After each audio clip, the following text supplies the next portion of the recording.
بسم اللہ الرحمن الرحیم، پروگرام کا آغاز کرتے ہیں رب ذوالجلال کے بابرکت نام سے جو دلوں کو بھید کو خوب جاننے والا ہے۔ سب سے پہلے پاکستان، آپ کا دوست، آپ کا ہوسٹ ایوب چوہان۔ ناظرین، آپ کو بتانا یہ چاہ رہا ہوں کہ اشرف شریف کا جو قتل تھا اس میں عدلیہ نے نوٹس لیا ہے، بڑی خوشائن بات ہے۔ اب اس میں ایک شعر کے ساتھ میں پروگرام کا آغاز کرنا چاہتا ہوں۔ وہی رہبر، وہی قاتل، وہی منصف، وہی رازن۔ یعنی کہ اب جیسے تقریباً 43 دن ہو گئے اس کی شہادت کو، اور اس میں اس کی والدہ نے بھی خط لکھے اور بہت سارے لوگوں نے چیف جسٹس صاحب کو خط لکھے۔ تو ہماری جو وفاقی حکومت ہے انہوں نے بھی وہاں فیکٹ فائنڈنگ کمیٹی جو ہے وہ بھی ترتیب دی، اس کی رپورٹ ان کے پاس تھی، عدلیہ نے اس کے پاس جمع کروا دی۔ تو اس کی والدہ نے بھی کچھ نام دیے ہیں کہ یہ لوگ جو اس میں شامل تھے۔ تو بات کرنے کا مقصد یہ ہے کہ آیا اتنی دیر کیوں ہوئی؟ اب پاکستان کی، کیونکہ جو دنیا کا نظام ہے اور ہر ملک کا نظام وہ انصاف پہ چلتا ہے، اور ہمارا انصاف کا نظام جب 126 کے نقطے پہ آ گیا تو اگر مجھے پتہ ہے، آپ کو پتہ ہے، بچے بچے کو پتہ ہے، تو کیا باقی اداروں کو نہیں پتہ کہ اس سے پاکستان کی کتنی رسوائی ہو رہی ہے؟ ابھی پچھلے دن ارجنٹ ہے نا کہ وہ وزیر اعظم کو بھی، جو عورت خاتون تھی اس کو بھی انہوں نے سزا دی ہے، اور اس کے بعد جرمانہ بھی اس پہ فائر کیا ہے اور اس کو نااہل بھی قرار دیا ہے۔ تو کہنے کا مقصد ہے کہ اسلام کے نام پہ پاکستان بنا، اور اسلام کا بنیادی مقصد ہی انصاف ہے اور احتساب ہے۔ اب ہم اس کو احتساب کو ہر چیز سے پش ڈال دیتے ہیں، اس میں کوئی ہماری اپنی معاملات ہو جاتے ہیں، کوئی لوگوں کے معاملات ہوتے ہیں، کوئی آپس میں مفاہمت بازی ہوتی ہے، جبکہ جس مقصد کے لیے اللہ تعالیٰ نے ہمیں ملک دیا ہے، ہم اس کی صحیح طرح اس ملک کو صحیح اس ڈائریکشن پہ نہیں چلا سکے۔ ہماری اس میں قربانیاں بھی ضائع ہوئیں، اس سے بھی پمانے وہ بھی ضائع ہیں، اور آج جو عوام جو ہے نا، عوام میں جو غم و غصہ ہے، کیونکہ ہم نمائندگی عوام کی کر رہے ہیں، عوام میں جو غم و غصہ وہ اسی بات کا ہے کہ مثلا امیر کے لیے اور قانون ہے اور غریب کے لیے اور قانون ہے۔ اب جو بھی حکومتیں اگر بنتی ہیں، اس کو جو بھی لا کے مسلط کرتا ہے، تو جو ہمارے ادارے بڑے ہیں، جو اس پہ طاقتور ادارے ہیں، جن کے نگرانی میں یعنی کہ ملک کی باہر کی سرحدوں کی اور اندرونی سرحدوں کی جن پہ ذمہ داری عائد ہوتی ہے، اب وہ اگر آنکھیں بند کر لیں تو اس میں تو نقصان وہی ہونا جو آج ہوا ہے۔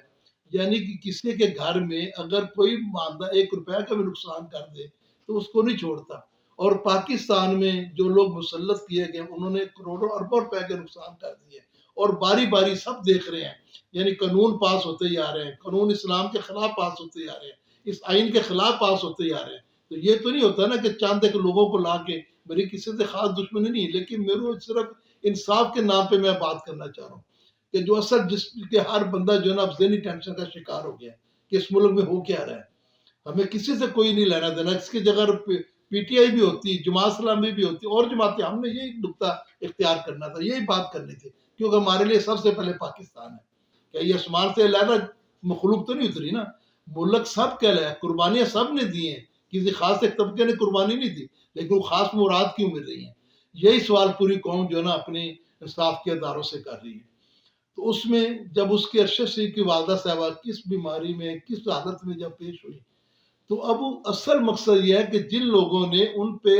یعنی اتنے مقدمات کیے اور ان کو لیے پاکستان کی زمین تنگ کر دی، اس کے لیے دبئی کی زمین تنگ ہے، اب ان کو بھی تو پوچھنا چاہیے نا، اس کو بھی سامنے تفتیش کرنا چاہیے کہ بھی سب سے پہلے آپ بتاؤ مدعی پیش کرو جنہوں نے ان پہ ایف آئی آر لانچ کرائی ہیں، اور وہ مدعی اپنا بتائیں کہ ان کو کس نے کہا کہ جی آپ ان پہ ایف آئی آر، ان کی اس کے کیا تعلق ہے؟ ایک آدمی کوئٹہ بیٹھا ہے، پشاور بیٹھا ہے، کراچی بیٹھا ہے، اب اس کا ارشد شریف کے ساتھ کیا تعلق تھا؟ تو تعلق کی کڑی نہ کسی کسی سے جڑتی ہے نا، تو وہ تو کام نہ ہو کہ ہر شاخ پہ الو بیٹھے ہیں، جامع گلستان کیا ہوگا۔ تو سب سے پہلے یہ معاملہ جو ہے نا، اب اس کو جب تک یعنی کہ انصاف کے تقاضے پورے نہیں ہوتے تو ملک ترقی نہیں کرے گا۔ اب کوئی آدمی بھی کسی کو لا کے مسلط کر، وہ پاکستان کے آئین کے خلاف اگر قانون پاس کر دے، اسلام کے خلاف قانون پاس کرتے، وہ سارے ادارے یہی کہیں گے کہ جی یہ اپنا پارلیمنٹ سے پاس ہوا ہے۔ اب پارلیمنٹ کو مقدس قائد تو نہیں ہے نا کہ مثلا جو مرضی چاہے وہ کر دے۔ سب سے مقدس چیز ہے اسلام اور پاکستان، اور پاکستان میں جو بھی قانون پارلیمنٹ کیا ہے، یعنی پارلیمنٹ میں کون سا لوگ ہیں پارلیمنٹ جن کے یعنی جن کے اوپر مقدمات ہیں، جو اپنا یعنی جیل میں جانے کے بعد اقتدار پہ بیٹھ کے اس کو پارلیمنٹ کہہ رہے ہیں، یعنی یہ ملک کے منہ پہ کتنا بڑا تماچا لگا ہے۔ تو لیکن اب اس کو روکنا تو ہے نا کسی سمت میں، کہ اس کو اسی ڈائریکشن میں چلنے دینا ہے کہ یعنی پوری دنیا میں پاکستان اور مسلمان کی رسوائی ہو۔ دوسری سب سے خوشائن بات ہے کہ اللہ تعالیٰ نے ہمیں ایک ایسا سپہ سالار دیا ہے جو سادات فیملی سے ہے، سید عاصم منیر جو ہے۔ تو سادات فیملی نے تو یعنی اسلام کے لیے بہت قربانی دی ہیں۔ امام علی مقام نے اپنا پورا خانوادہ جو ہے نا وہ اسلام کی خاطر وہ پورا شہید کروا دیا تھا۔ تو اب انہی کی لڑی سے آ رہے ہیں، جیسے حضرت علی کرم اللہ وجہ الکریم نے فرمایا کہ جس نے اہل بیت سے محبت رکھی اس نے پورے سال کی عبادت کر لی ہے، یعنی اتنا بڑا درجہ ہے۔ تو اب جیسے یہ ہمارے سپہ سالار ہیں سید عاصم منیر صاحب، تو اس کے بعد ہم نے دیکھا کچھ نہ کچھ تبدیلیاں ہو رہی ہیں، کیونکہ جو اتنا بڑا جو گند پڑا ہوا ہے نا راتوں رات نہیں ٹھیک ہو سکتے، اس میں بہت سارے پھر مسائل پیدا، لیکن ایک چیز صحیح آ رہی ہے کہ اب ان کے آنے سے جو چیزیں لوگوں کو نظر نہیں آ رہی، وہ جو مجھے صاحب عقل لوگوں کو نظر آتی ہیں کہ معاملات اب بہتر ہوتے جا رہے ہیں، جیسے الیکشن کے معاملات ہیں، اس کے بعد صدر سے استعدار کا ملنا، دوسرے معاملات ہونے، یہ اپنا اس کی ایف آئی آر جو اس کے لیے عدالت کی طرف سے سارے معاملات کرنے، اور سرحدوں پہ جا کے وہ جیسے مل رہے ہیں کر رہے ہیں سارے لوگوں سے معاملات، ان لوگوں میں ایک تبدیلیاں رونما ہو رہی ہیں۔ تو ہمیں بہت امید ہے، یعنی کہ میں جب ان کی ہسٹری میں دیکھتا ہوں تو ان کی دین سے کتنی والہانہ محبت ہے کہ جب یہ بچے تھے اسکول میں تھے تو اس وقت جب انہوں نے نعت خوانی میں مقابلہ حصہ لیا اور اتنی خوبصورت نعت پڑھی، جسے کٹنا نہیں آتا ہے ناموں سے رسالت پر، بدن پر بوجھ ہے وہ سر اٹھا کر بوجھ کیا کرنا، مسلمانوں کا سیوا ہے محمد سے وفا کرنا، نماز اور اس سے نظر آتا تھا کہ یہ اہل بیت کا گھرانہ جو اپنے پیارے نبی آقا محمد مصطفیٰ صلی اللہ علیہ وسلم سے کتنی محبت رکھتے ہیں، کتنی والہانہ محبت ہے، اور اس محبت کے نتیجے میں اللہ تعالیٰ نے ہمیں یہ ایک فرشتہ عطا فرمایا ہے، اور میں امید کرتا ہوں انشاءاللہ ان کے دور میں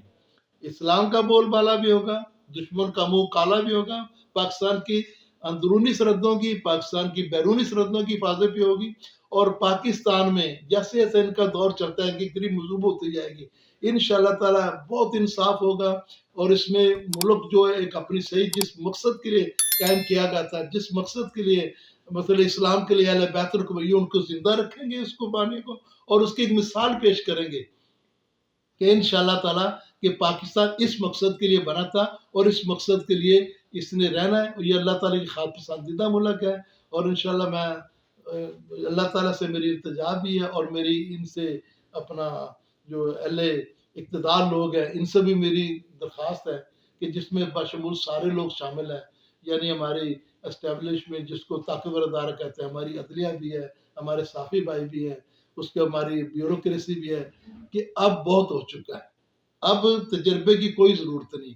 اب ہر چیز کو کوئی آپس میں میل محبت کسی کو سب کے لیے پاکستان ہے، اب اس کو اس کے مطابق استوار کیا جائے، اور اس کے مطابق اس میں اپنا اپنا کردار ادا کیا جائے، اور کبھی بھی کسی کو ایسی چھوٹ نہ دی جائے کہ کوئی بندہ اپنی من مرضی کے فیصلے کرے، اور ملک جیسے آج کل نیب کے بھی سب فیصلے سب کے کیس واپس ہوئے، اور ملک جو ہے نا وہ لٹتا چلا جائے، اور ملک کے خزانے خالی ہوتے جائیں، اور یہ لوگ اپنی باہر عیش و رائج سے زندگی بسر کر، اور غریب آدمی جو ہے یا یعنی کہ 75 سالوں میں جس بستی میں جا رہا ہے، جس غربت میں جا رہا ہے، تو وہ اس کو نجات حاصل ہو۔ اب ان کی ذمہ داری ہے آئینی بھی، اسلامی بھی، قانونی بھی، تو یہ اپنا اپنا کردار انشاءاللہ ادا کریں گے، اور اللہ کے سے بہت امید ہے کہ انشاءاللہ پاکستان اب ہمارے جو نئے سپہ سالار سید سادات فیملی ہے، تو ان کے توسط سے اللہ تعالیٰ اس ملک میں اچھی اور تبدیلیاں رونما کریں گے، اور انشاءاللہ اس کے اثرات بھی نظر آ رہے ہیں۔ اگلے پروگرام کے ساتھ پھر حاضر ہوں گے، اجازت دیجیے اپنے میزبان کو، السلام علیکم۔